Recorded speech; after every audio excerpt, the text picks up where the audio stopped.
I'd like to welcome everybody to our workshop, 5 p.m., January 23rd, 2024, call to order. Declaration of a quorum, 5 members present, 1 absent, 1 on the way. Welcome, everybody.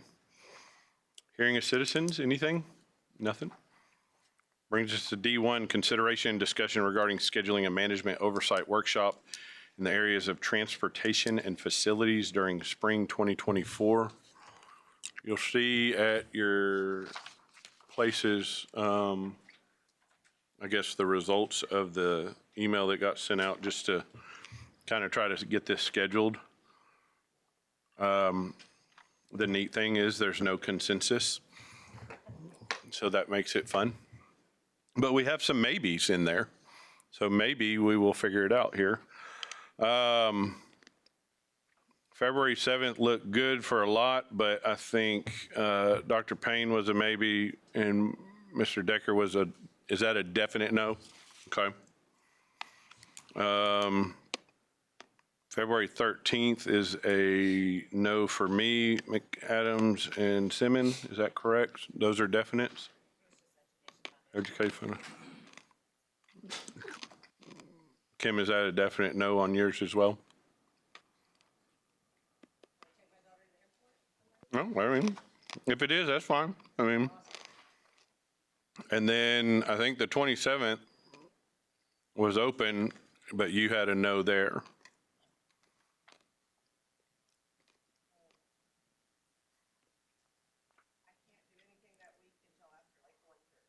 Mm.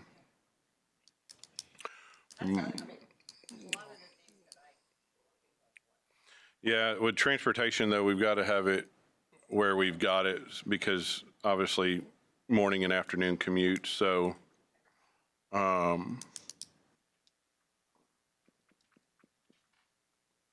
let's see, we might need to readjust on that date-wise all the way around. Or do we just need to have a quorum for that one, for those? It's up to you guys. We could just have a quorum there, and Hector's presentation, we can shoot it to you, or we can look for an alternative date or an alternative time. If one of these dates work and it flows better to have it in the evening, Hector, would it be doable for 6 o'clock possibly? Okay. Is that a possibility if we did it later? I mean, just looking at it, obviously February 7th looks the most favorable with just 2, a maybe, and then Blaine as a for sure no. But that would be good at 11 then, right? That would be good at 11. Okay. So, Blaine, you okay with that? you all right with that? So if everybody's good, I'm going to say February 7th, and we'll rock and roll with that. Okay. Next would be the facilities meeting, and it looks like April 23rd. April 23rd and April 11th looked very promising. Kim, Iggy, you had a maybe. Yeah, and I can actually come that day. That has changed, so. I don't even know why I put no on April 23rd. Let me see.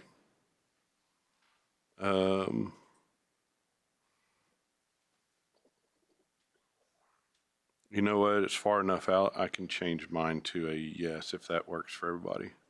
So if April 23rd is good, let's just roll with that. All right. So that's good. So everybody's got February 7th, 11 a.m. to 1, and April 23rd, 11 a.m. to 1. I'll bring us to item 2, consideration discussion regarding designation of non-business days in accordance with Texas Government Code 552.0031C. Mr. Dunson, all yours. All right, Mr. Horak, members of the board, I'm here tonight to provide an update, some info on some changes that were made to the Texas Public Information Act during the last legislative session. House Bill 3303 was introduced into the Texas Government Code that provides some clarity to government bodies as to what is classified as a business day as it relates to responding to public information requests that come into our office. And the way they defined Mr. it. Can I ask sorry, I apologize. With that heater going, it is hard for me to hear over here. I may I'll not move this have closer for you. I appreciate it very much. Yeah. So, so the way that the law has defined what a business day is by defining what it's not. So the basic understanding prior to this bill passing was that a business day was any day that's not a weekend, a national or state holiday, any of those optional holidays, like for us, Good Friday, the Monday or Friday before a national or after a national or state holiday. The House bill added to the government code also allows for government bodies to add up to 10 additional non-business days that are designated for us as a public school district by the Board of Trustees. And so you'll see there's a draft of what a non-business day calendar may look like for CSISD in 2024.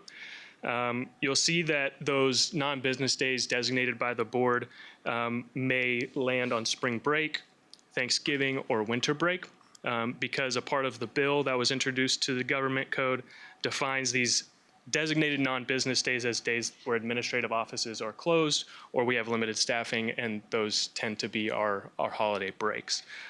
So this for the school district provides just a little bit of reprieve during those times when our offices are closed, when we're not able to adequately respond to those requests in the time frame that's defined by the law. But it also provides clarity to the requesters so they understand when they should expect to receive a response from the school district based on their request. So, so we're sharing this today in workshop just because it's new to how we operate with Texas Public Information Act and how we adhere to that. And so we would formally bring this for your consideration at the February board meeting with a resolution. Any questions, comments?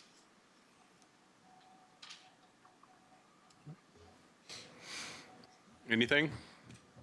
Good to go? All right. All right, thank you guys. Appreciate it. Brings us item D3, receiver report related to the Fine Arts Program. Mr. Eakes. Good evening, everybody. Let me grab my mouse and keyboard.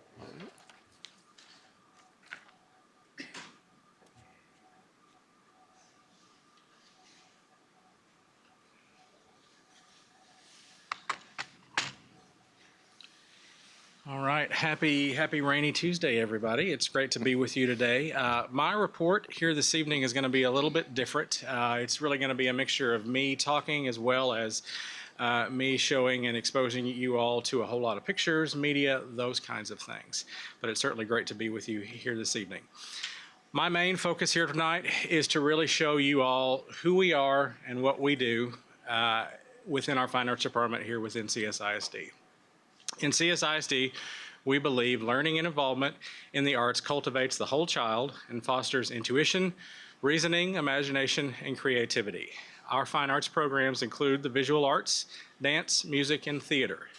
The benefits of fine arts may be seen throughout our district as kids demonstrate teamwork and cooperation, hard work, study skills, discipline, and high levels of achievement.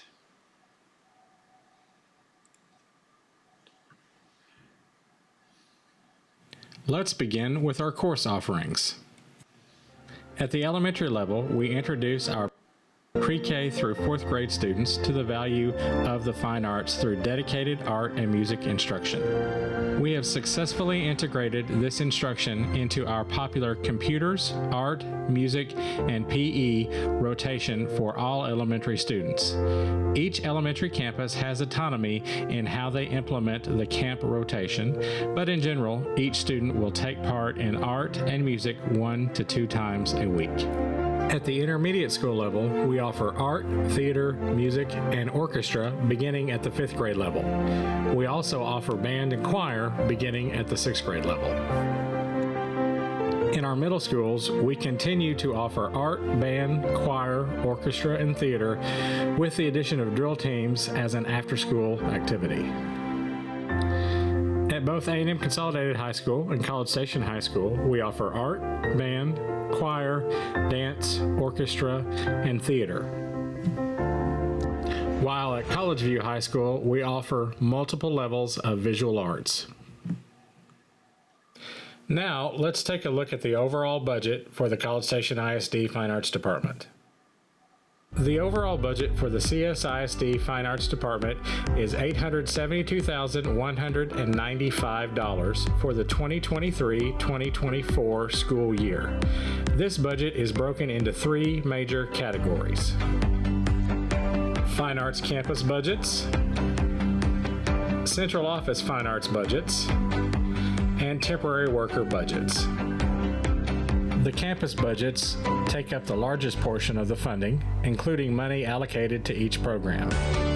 These budgets cover critical needs like transportation, contest fees, supplies, and some equipment needs. The Central Office Fine Arts budget helps support professional development experiences for our fine arts teachers, along with various student travel needs, equipment needs, and supply needs. The last budget category is dedicated to covering payment for our temporary and hourly workers, such as piano accompanists for our choral programs, color guard and winter guard staff, and other hourly workers that might provide specific instruction to our high school marching band programs or other music and theater programs throughout the district. Next, let's take a look at staffing. The College Station Independent School District has a total of 76 campus fine arts educators. This number breaks down to 10 elementary music teachers, 10 elementary art teachers, 3 intermediate music teachers, 14 intermediate, middle, and high school art teachers, 10 intermediate, middle, and high school theater directors, 9 intermediate, middle, and high school orchestra directors, 13 intermediate, middle, and high school band directors, 5 middle and high school choir directors, and 2 high school dance directors. Up next, let's take a look at student enrollment and involvement. This school year, we have 12,760 students involved in these programs across the district. That number breaks out like this: 5,715 elementary students taking art and music through their camp rotations, 2,369 secondary students taking art classes, 1,484 students taking theater classes, 836 students taking orchestra classes, 1,004 students taking band and color guard classes, 676 students taking general music at the intermediate school level, 451 students taking choir classes, and 225 students taking dance classes. I am most proud of how much our fine arts programs have grown recently. In 2020, we had a total fine arts enrollment of 11,783 students. This year, we have a total enrollment of 12,760 students. That is a total of 977 more students involved in CSISD fine arts programs. Our fine arts students and teachers achieve notable success at the individual and group level every year. Here are some of our major successes that illustrate the talent and dedication of our students and faculty. All of our music programs earn consistent superior and excellent ratings at UIL concert and sight reading events, as well as consistent superior ratings and placements at marching band competitions. We lead our music region in numbers of students who are selected to the Texas Music Educators Region and All-State Ensembles for band, choir, and orchestra. Our high school marching bands have qualified for the UIL State Marching Band Championships for the past 2 cycles. The College Station High School Orchestra has performed at Carnegie Hall last spring and represented CSISD and the state of Texas incredibly well. Our high school fine arts departments produce outstanding musicals, and our theater students are very successful in the UIL one-act play process, often advancing to some of the final rounds of very difficult competitions. Intermediate and middle school fine arts departments also have produced wonderful musical theater productions. Our art departments have high numbers of students who compete in the visual art scholastic events, and many students earning the highest possible ratings for their artwork and advancing to the state level competition. Our dance programs earn consistently high ratings and grand championship distinctions at their events. I am also extremely grateful for the 2021 bond package that pumped roughly $5 million into the Fine Arts Department. That money allowed us to overhaul old and aging inventory, fund the renovation of the A&M Consolidated Auditorium, and fund new video and audio installations in many of our fine arts spaces. Every single campus in the district was touched by the fine arts allotment of the 2021 bond. Now, let's take a moment and go over some of our district honors.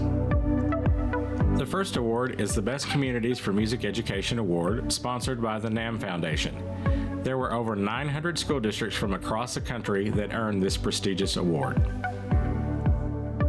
The award program recognizes outstanding efforts by teachers, administrators, parents, students, and community leaders who have made music education a part of a well-rounded education. Designations are made to districts that demonstrate an exceptionally high commitment and access to music education. College Station ISD has now received this award for the 4th year in a row. The second major award for the College Station ISD Fine Arts Department is the Texas Art Educators Association District of Distinction Award, which CSISD has also received for the 4th year in a row. The third major award comes from the Texas Educational Theater Association. CSISD has been recognized for making outstanding contributions to raising the standards for theater education in the school district and state. In addition to our district honor, College Station High School, A&M Consolidated Middle School, and Pecan Trail Intermediate School have also received an Exemplary School Honor Award from the Texas Educational Theater Association. The future for the College Station ISD Fine Arts program is absolutely bright, but our main goal and our main focus is to continue to grow and focus on student success.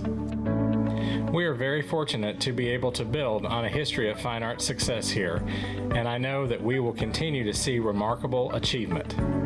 I have full confidence in the students, faculty, and staff involved with our programs across the district, and I am excited about our future as a part of a district that understands the value of fine arts education in the lives of all students.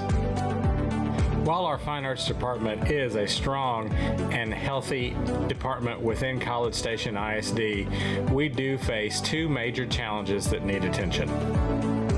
Our first major challenge is maintaining our high level of activity with our current performance spaces. Both of our high school auditoriums have small audience capacity, and they are limited on stage and backstage space.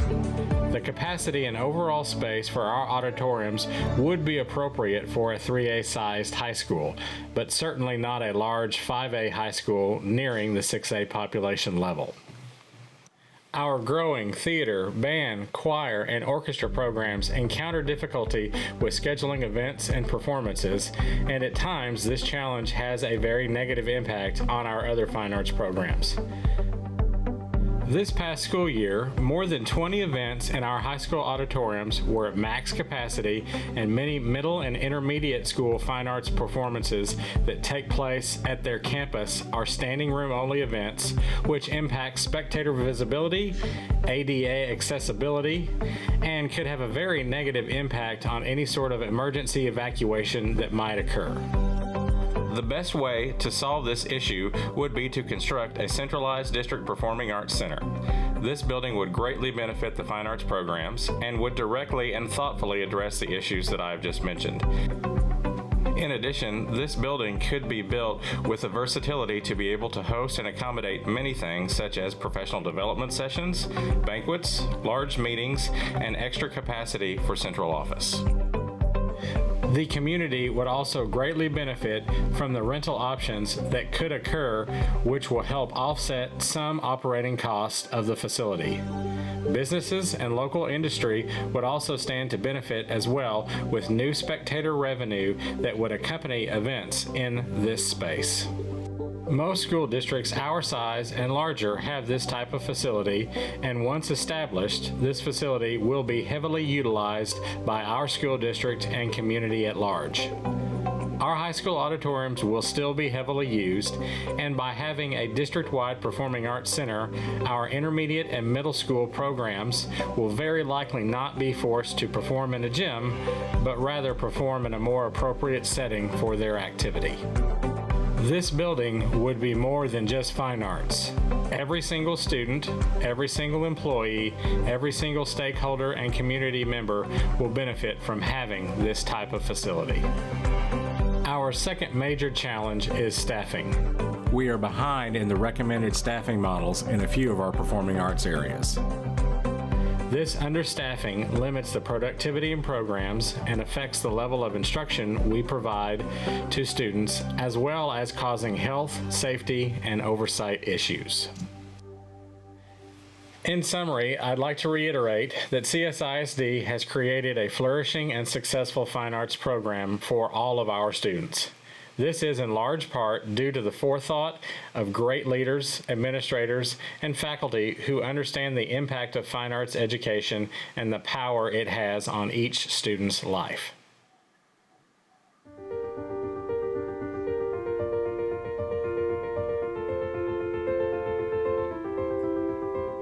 Working in fine arts makes me very happy every day. It's something good to come to every day in school. If you just want to have fun and create and just make something of your own, I would recommend any fine arts here.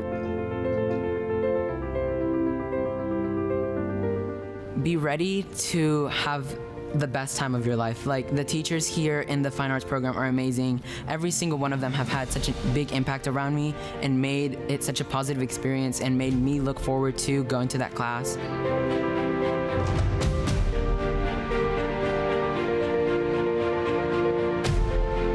Fine arts is so important. I think it's a great way for students to express themselves, and dance is really important to me because I can express myself in such a unique way that I don't think any other sport offers. I've met so many amazing choreographers, teachers that have taught me so much, and I'm so thankful for that.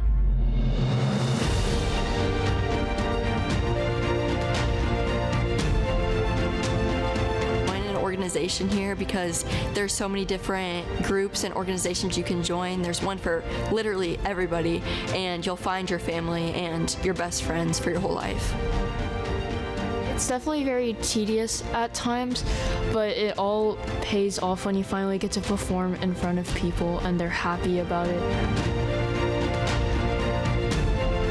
Fine arts in general, it just teaches very good life lessons about working towards something that you want and and persevering through even if it's hard.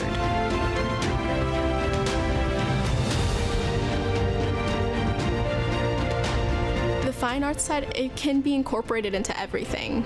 You can use music for everything, to appeal to patients, to appeal to business, things like that. It can be used in any way.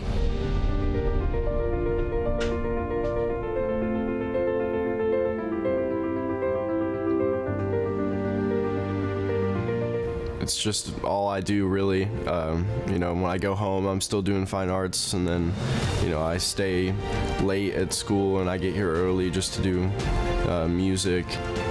Get fully invested in one of the programs, whether it's, theater, orchestra, band, choir. Any of those are amazing, and we have amazing teachers in this district that are here to help you improve and make sure that you're successful. I love what I do. I wouldn't trade it for the world.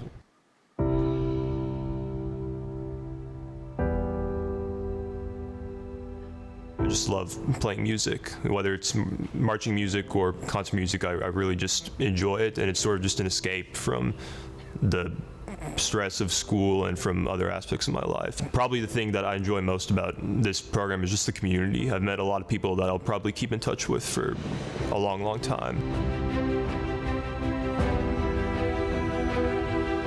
I've kind of found my own family here, and I think that's pretty cool to have a second family away from home that you can go to, cry to, pretty much anything, be happy with, and it's nice to have a community outside of your community.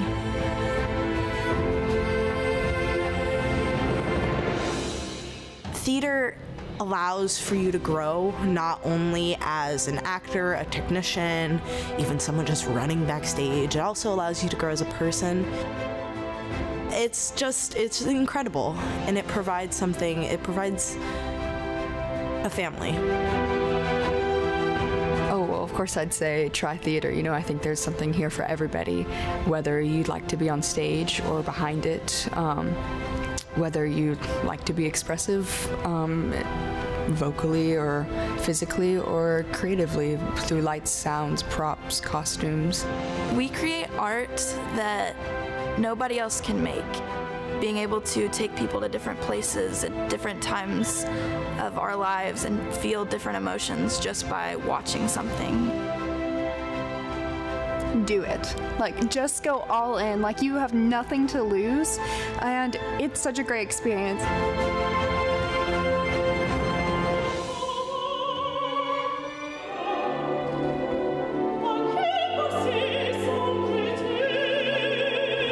So my name is Sasha Cook, and I grew up in College Station, and I am currently a professional singer, a mezzo-soprano. Coming from Texas, where the arts are appreciated and there's a lot of competition. I did all-state choir, I did piano competition all the way through state. There is an appreciation for self-expression.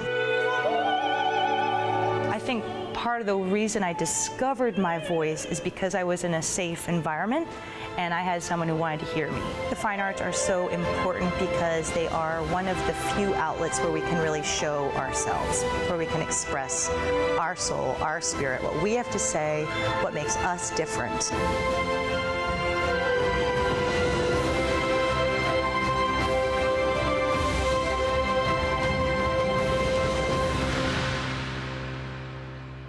Okay. Thank you very much, everyone. Thoroughly proud of our programs, proud of our students, proud of our faculty, all the recognition and all the support that we get. This is a dream job. I just want everybody to know how much I enjoy the job and just how much I love seeing how it impacts our students. And with that, I'd love to answer any questions for you at this time.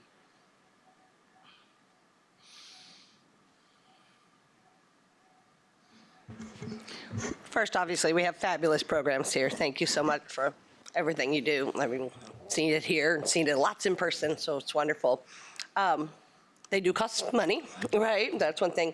Any chance that the state gives extra funding, weighted funding for fine arts? And how much? I know it's not self-funding like somebody's programs, CTE programs, but. Sure. I do know that this past summer, I believe a part of House Bill 1, they actually for the first time had established some sort of a formula for weighted funding for the fine arts. I know that it definitely got a lot of traction, but I believe when vouchers kind of began to be in the mix, things changed with that bill, and so that all basically got pulled off the table. So currently, right now, I know that it's not out there, but it has definitely been talked about. It has received traction. I feel pretty confident that here in our next legislative session, that's going to come back again. I don't know exactly what it's going to look like, like what the specific model formulas will be, but it has been talked about. I feel like it will come back again, and that's truly an exciting thing for us. Yeah, because along those lines, I mean, I know obviously when we have more success as well, it even costs us more money for travels and more competitions, which, I'm glad that's a part of it, and we're able to find the funds to support that. Go ahead, Blaine. Well, this is kind of cheating to the briefings we got at DIC, but I like how both with athletics and fine arts, it contributes to the whole student. And I think sometimes we get lost in classical education. It was, reading philosophy, playing the harp, and wrestling in the gymnasium. And there's a reason for that. And I didn't hear the word neuroplasticity in that, but I think seeing how the arts affects the academic outcomes, which we're here to do. And I was quite interested to find out that dance is a fine art, not athletics, because it seems like that interesting interchange of using your body, but I guess you're using your body when you're doing the instruments as well. What I took away that I think I'm interested to see with the organization chart, the comment about a 3A facility for a 5A school. I think that's what we see a lot with the bond packages. We're trying to catch up and give the capacity that I think the community deserves, but also for the service that's required of a 5A school. And we're still stuck in that 3A capacity, because that's what it's the same problems. It's facilities and staffing of a 3A school.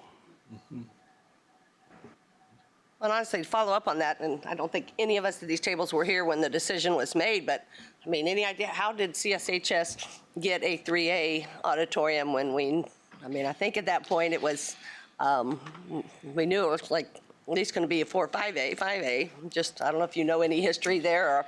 I really don't. You know, those thoughts and all of that planning and decision really took place before I was hired. You know, as most everybody knows, I came to College Station ISD for College Station High School. I was their very first head band director. I was hired, I believe, in February of 2011. And so by that point, you know, the building was already up and going and all of that. So unfortunately, I was really not a part of any of those, you know, of those items. I certainly wish that the capacity could be much larger. It needs to be larger at College Station High School. It needs to be larger at A&M Consolidated as well. I just wish I could have been here a little earlier, I guess. Yeah.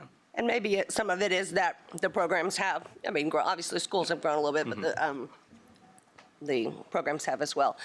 Along those lines with the auditorium space and you said a number of our programs or presentations and performances have been at capacity. Have we ever rented a space somewhere else, or when's the last time we have? And I mean, is that at all affordable? Well, no. The only time that we've really rented any sort of a space since I've had this position, honestly, it was back in the COVID days. We would very often rent, you know, some sort of an outdoor space, like, for example, out at Lake Walk, I believe. They have a really nice amphitheater, so we would have to rent those spaces there. The big reason behind that was just being outdoors and being able to be spaced out. That's really about the only time that we've ever really had to rent anything. I do know that if we were ever going to try to rent anything, like let's say at Texas A&M, it would be very, very costly. Kimberly, I'll answer your question. Obviously, I wasn't here back when CSHS, but when you're going through that planning aspect of right now, obviously, we're going to expand CSHS and Consol as well to roughly 2,700 students. So the rub would have been 11 years ago, knowing that was your end game, building a auditorium for 2,700 student high school when you're starting out at about, I think they phased in freshmen on. You would have got a lot of backlash on why are we spending that sort of money when we're not going to have that many kids for 10 to 15 years. So I think that was probably why the district settled on a good number for what it fit at that point in time. I think the growth of the program as well probably outpaced the thoughts. And then you kind of get into you're landlocked at both high schools now. The next option is a district-wide facility. The one other comment that actually came up when we met with the city council, right, is they mentioned that, and I know weather becomes a factor, but us maybe using some of the outdoor facilities more in the city. Like I think they recommended Wolf Pen Creek and that amphitheater as maybe a place to have bigger performances at some point, which might be very nice for for our district and the community to get more people in the community out to some of those things. Sure, absolutely. Absolutely. Anything else? We appreciate it. Thank you very much. Thank you all very much. That'll bring us to D4, review district organizational chart revisions. Dr. Harkrider. Yes, sir. I believe Austin is giving you a hard copy of, I'll call it my first iteration of our org chart. When I started back in July 10th, we had our first success team meeting. And during the interview process, I had identified some concerns with the board that I believe at that time many board members shared the same opinion. And I asked our success team 3 questions. What are we doing well? What can we do better? What would you like to see us do? They sent those back to me in email responses, and I started looking for trends of, you know, what I saw from the outside looking in. And prior to working here, was I right? What else am I going to figure out over the course of the next 6 months? The number one item from campuses was a need for more support at the campus level, meaning from the district offices, which was it's an easy win for me because it matches my leadership style. We're not a leadership team that's going to lead from our offices here. We want to be in the trenches with our campuses, providing the support that we need to provide. So part of our December meeting, when we discussed personnel, kind of laid out my vision for some positions, some reorganization of who's reporting to who. I think it gives us as a district more systemic alignment. The district went through a very quick student growth for about the last, I guess, started about 10 years ago through the last about 5 or 6 years. The district itself did not keep up with that growth as far as positions, which is not a bad thing at all. But there's some areas that I'm concerned about, that our district leadership team is concerned about, that have not bubbled over at this time, but it will not take long.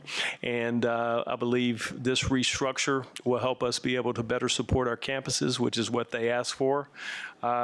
Another issue or things that we're back on the backside doing, obviously we're in a funding challenge with the state not giving us any new money this year. Will not be any new money next year. The forecast next year for ourselves as well as other districts across the state is actually worse than it is for this coming year or for this year that we're in currently.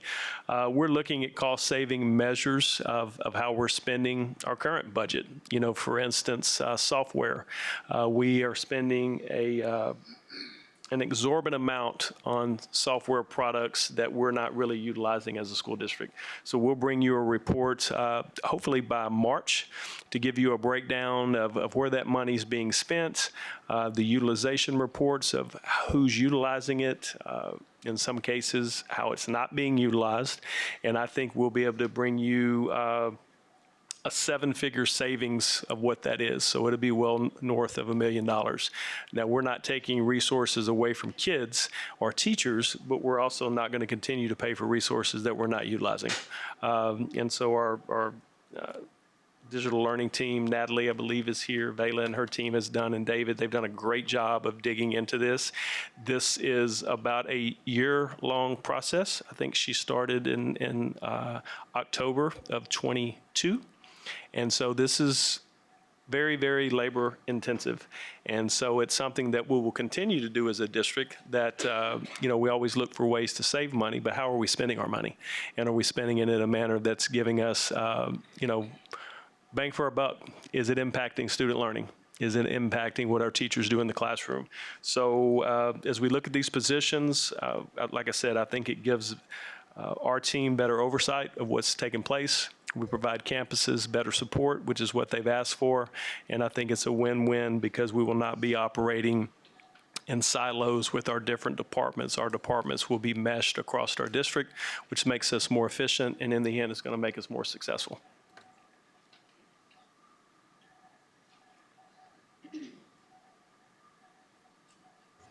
Any questions? Can you explain the the horizontal line between Assistant Superintendent of Operations and Chief of Staff? Let me look here and get my glasses on so I can see that. Me too. I think probably just creating not a significance there. I don't know if that line is even needed there. They all will report to me. You could technically put a line across the CFO, Assistant Sup, Teaching and Learning, Assistant Sup of Operations, all the way over to Chief of Staff, because that core group will all be interdependent on each other. They obviously oversee different aspects of our organization, but they all will interact as we do now in some form or fashion because we all cross paths. And I think that's important because as we mesh technology, special education, and curriculum and instruction, you don't have to work in those worlds to be able to potentially problem solve and help us to be able to provide better support for staff members and for kids.